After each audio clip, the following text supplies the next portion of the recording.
Hello everyone, my name is Mohamed Khalid. This is my first solo at Warehouse 421 called Let Me Tell You Something. Let's walk in.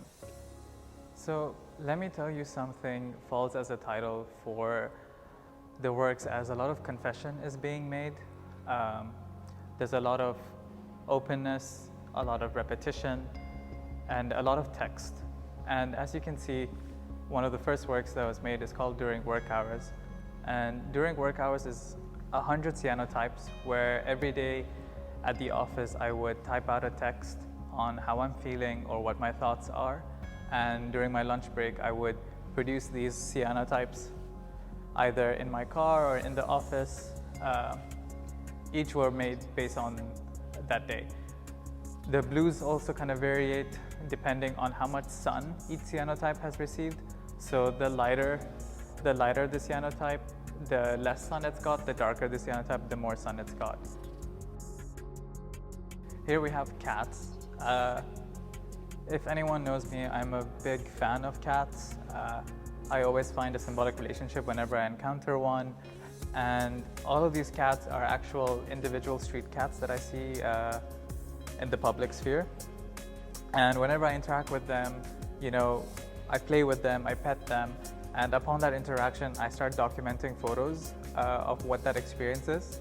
And after each encounter, I produce a portrait of them. And within each portrait, as I'm finishing up this drawing, a sort of a thought or a line comes up in my head.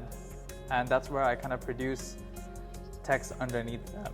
So some of them say, sometimes some things linger longer. For example, this one says, Allah does not burden a soul beyond than what it could bear. I don't know, there's something within these experiences of these creatures that don't have homes. I really feel a connection to them, and it's either a projection or a reflection, I'm not too sure. But based on that interaction, I produce these drawings. And throughout the exhibition, you'll be seeing a different type of experience of how I interact with these cats and how they're also drawn. Many of the works are exercises in drawings themselves. So for example, in Replica Shadow, here, again, when you draw, you're playing with, you're understanding light, you're understanding depth, you're understanding texture. And over here, I'm trying to practice drawing in like real life. So I'm looking at myself as a shadow, and I'm noticing these features. And what happens is I'm trying to copy one shadow and try to replicate the other. So this was a shadow from a period of time. And here I'm trying to replicate it. I'm trying to play with my hair, trying to get the exact same shape as the first image. And of course, it's quite hard with the sun goes down. All of these are kind of taken around 4 to 5 p.m. That's when the sun is low enough to kind of have your shadow right in front of you.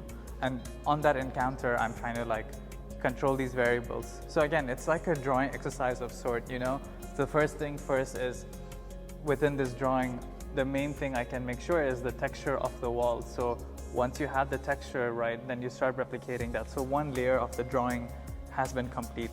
Next is your shadow, which is the harder part, because the shadow has, depending on the sun, it can be really opaque or really translucent, and I'm kind of fighting with that. Here we have this bus stop station. This work is called Flixbus, and it's more about a sad experience, what happened to me, and how life works. When I was taking a bus from Venice to Nice, I lost my luggage on the way. The bus left without me.